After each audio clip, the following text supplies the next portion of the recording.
arranged the acquisition of Leeds City Holdings, the parent company of LUFC.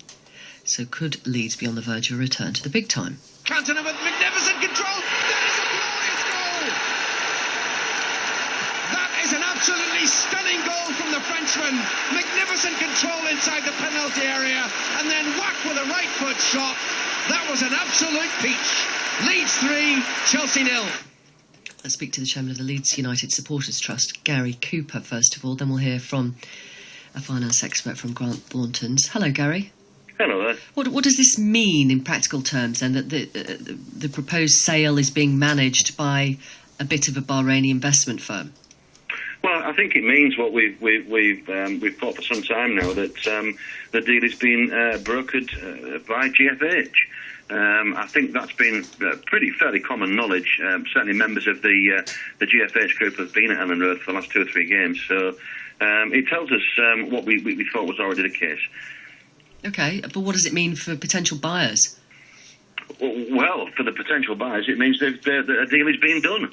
In terms of the buyers, it looks like now that the club and the brokers, are in a position to do business. It's been a long 4 months for the supporters of Leeds United, and we've waited for patiently for news coming from the club and from the buyers, and at last this week we've had news from the club at the weekend with Mr. Bates' Yorkshire radio interview, and today the announcement from GFH. So it's all very positive.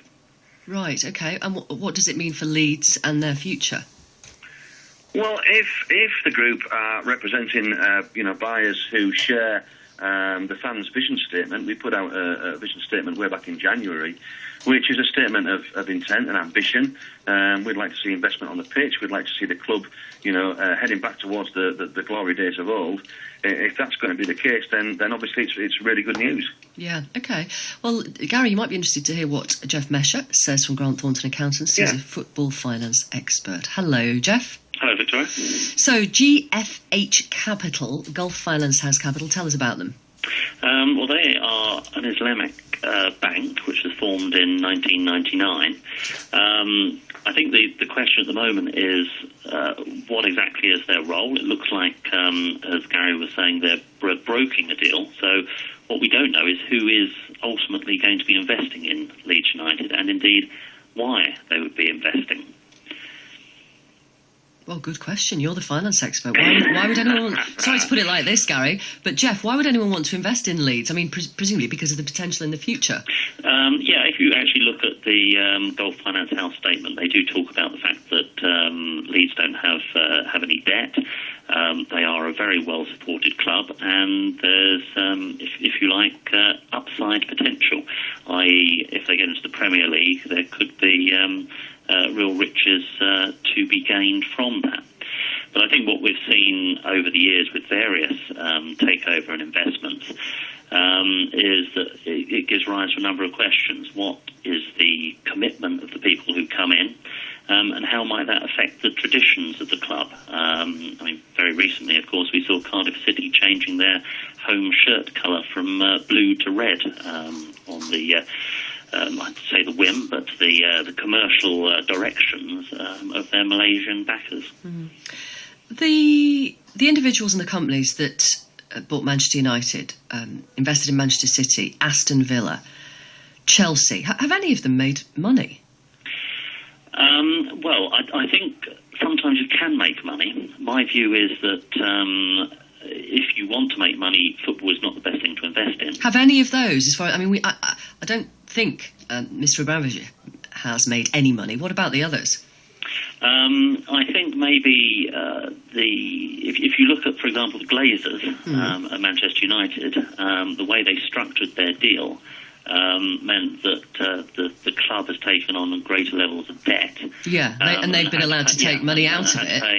Had to pay the interest on that debt. So it depends how it's structured, and that comes back to my question of why is somebody investing? If somebody is investing to get a return out of a football club, I think that's where supporters need to be more concerned. If it's somebody who is investing for other reasons, and whatever the reasons that For example, Abramovich has invested in Chelsea. He has put a lot of money in there and doesn't seem to have been keen on taking a financial or focus on taking a financial return. Maybe he gets a return in other ways.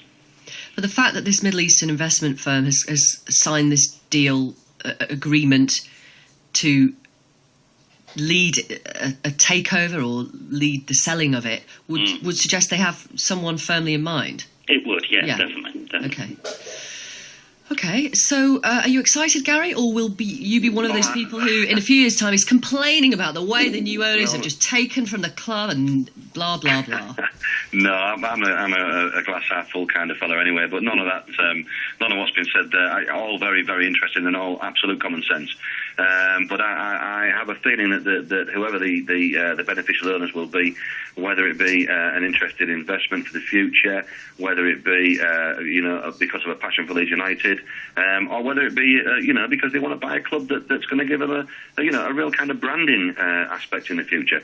I think the fact that we haven't had the kind of investment we want on the pitch in the last 7 or 8 years, whatever we get at the moment is a step in the right direction. And yes, I'm very excited, and I hope the supporters of the club are too. What's your view of Ken Bates? Because he is a divisive figure, and many have differing opinions. What's your own view? Well, Ken Bates has always been his own man. He's had an awful lot to say about different aspects of the support, about me personally, but I really don't take any of that to heart at all. Ken's his own man. He will say what he wants and he'll do what he wants.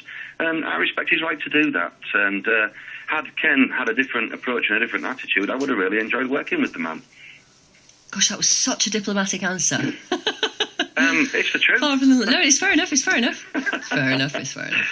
Yeah. Okay. All right. Well, good luck, Gary. Thank you. Thanks for talking to us. Thanks very much, Jeff. Jeff Mesher, Thank you. Football finance expert from Grant Thornton's. 11:45. Here's Michelle. Thanks, Victoria. We'll start with this.